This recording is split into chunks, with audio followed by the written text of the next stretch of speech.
Hello guys, welcome back to our channel. Don't forget to like and subscribe our YouTube channel and Facebook page, Jane and Aaron Adventure.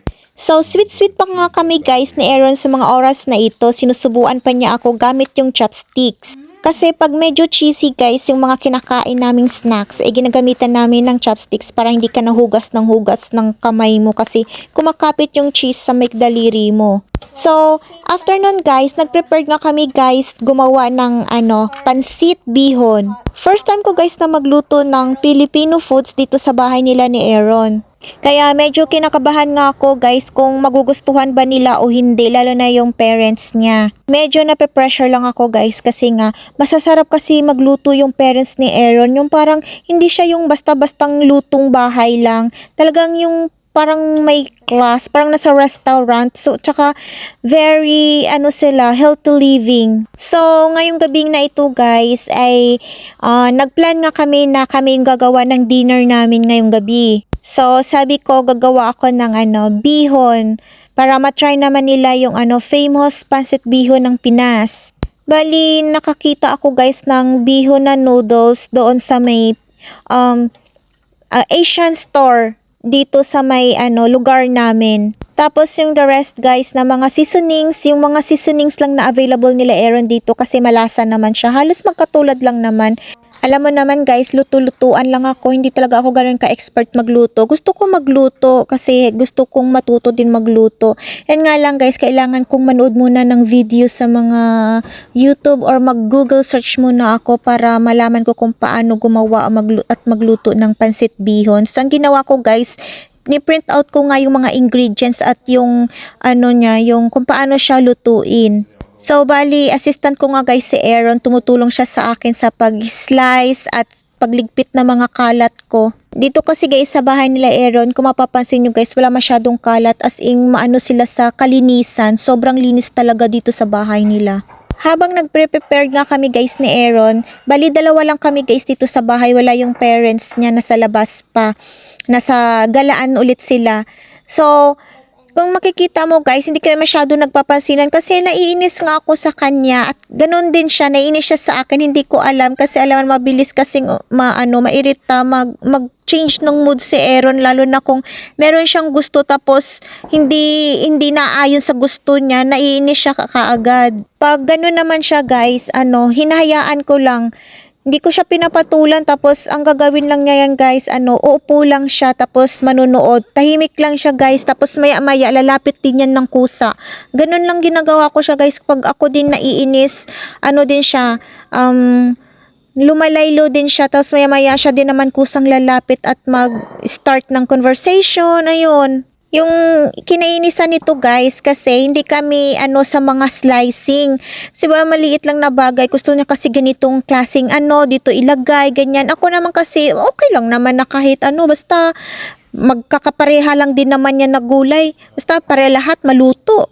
So habang nagpe-prepare nga ako guys, tinitingnan lang niya ako tapos pag may kailangan ng assistant niya or mayroon siyang kailangan gawin para tulungan ako, pupunta at lalapit siya tapos kung ano din ang gagawin niya, tutulungan din niya ako.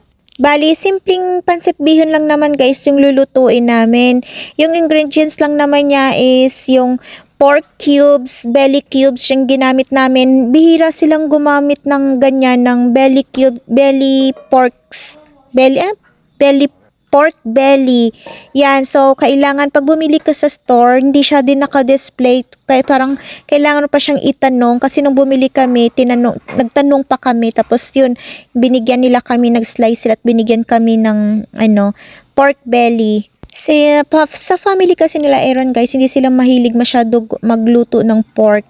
More on beef sila. Pag pork naman guys, yung ginagawa nila is yung parang pork chop, grilled pork chop, yun yung ginagamit nila. Kung mapapansin mo nga guys, yan si Aaron, tagaligpit na mga kalat ko.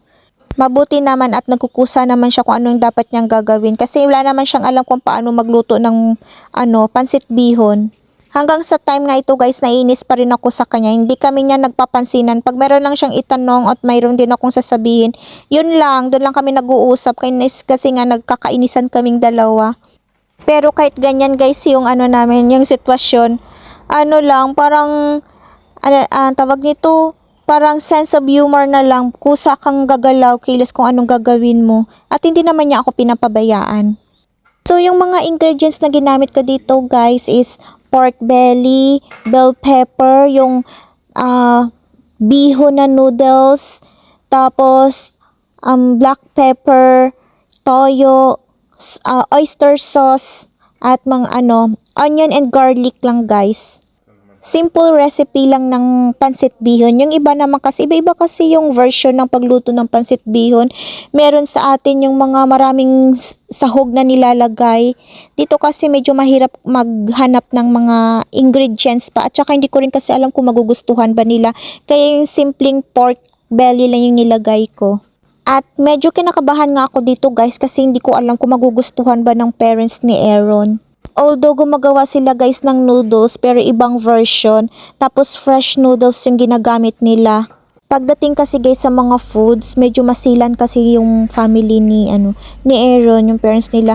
Yung maano sila, maano talaga sila, mabusisi sila sa mga ingredients at saka mga lasa at sa kalidad ng foods. So ayan nga guys yung noodles na binili ko at yun, naka-prepared na kami at mag-uumpisa na ako guys magluto dito. Oh, okay.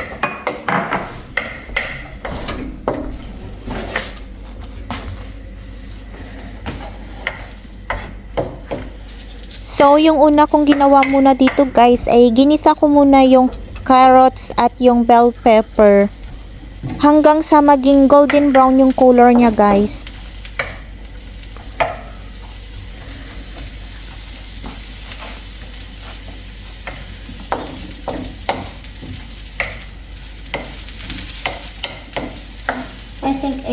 Maya-maya nga guys, dumating na rin yung parents ni Aaron guys galing sa travel. Vegetables are all done.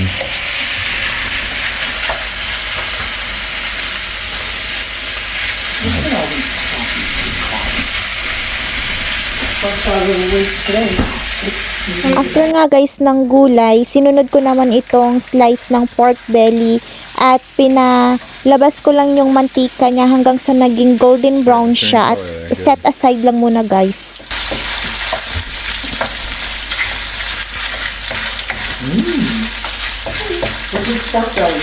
Cobarns.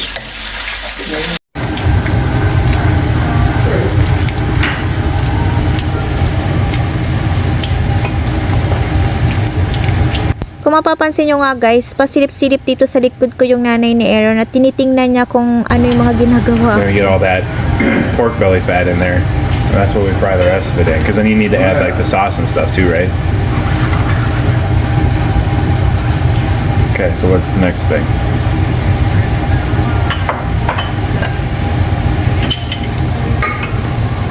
Onions.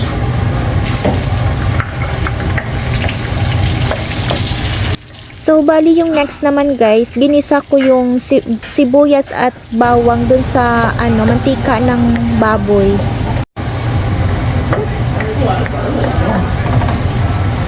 8 cloves of garlic.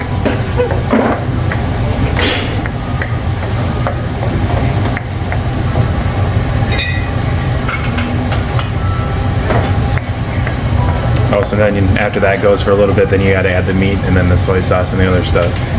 After nga guys, maging color golden brown yung bawang at sibuyas, ay nilagay ko naman itong yung niprito nating baboy para magkaroon siya ng aroma. At nilagyan ng mga iba-ibang ingredients like toyo, oyster sauce, paminta, at asin guys. So 3 tablespoons.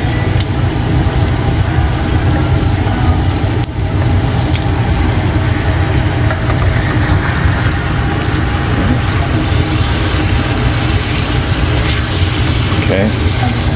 And then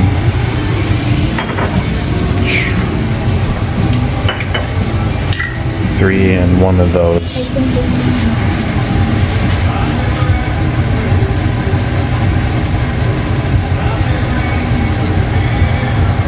It's 3, not 4. Half, 3.5. Oh, well, that's what the half. Okay.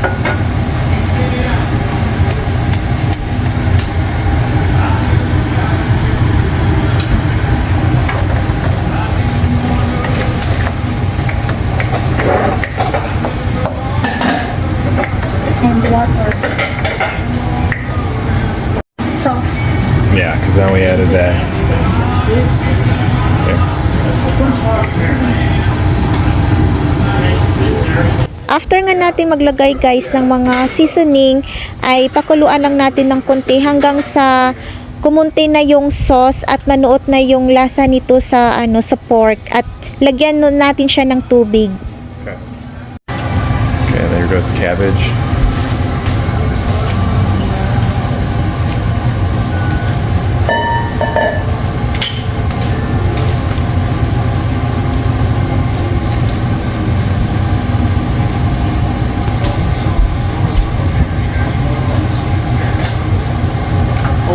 Not sure. They ordered that's a tea, right? After nga maluto guys yung cabbage, ay tanggalin muna natin yung yung mga laman nito, like pork and cabbage. Set aside lang guys para ilagay natin mamaya, i-toppings natin sa may bihon. Embers. Okay.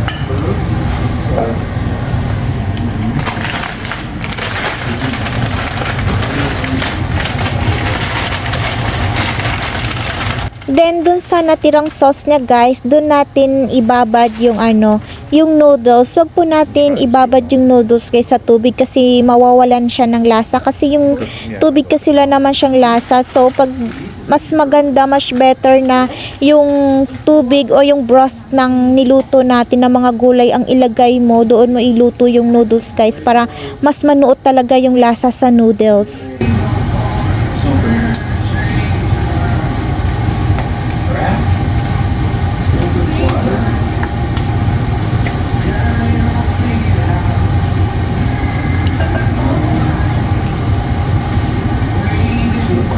Original Monopoly told me.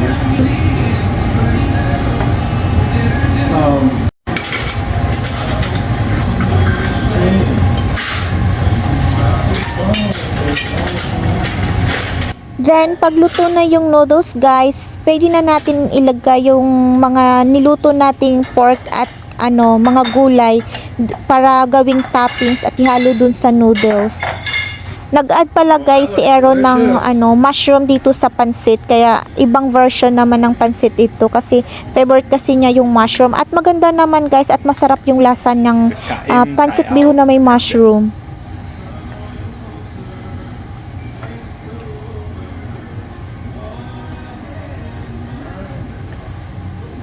Nagdadalawang isip nga ako guys kung hatiin ko ba, puputulin ko ba yung noodles. Sabi kasi ni Aaron wag na para mahaba daw. Kaya hindi ko na lang hindi ko na lang pinutol. Pero ang hirap niyang haluin guys pag mahaba yung noodles.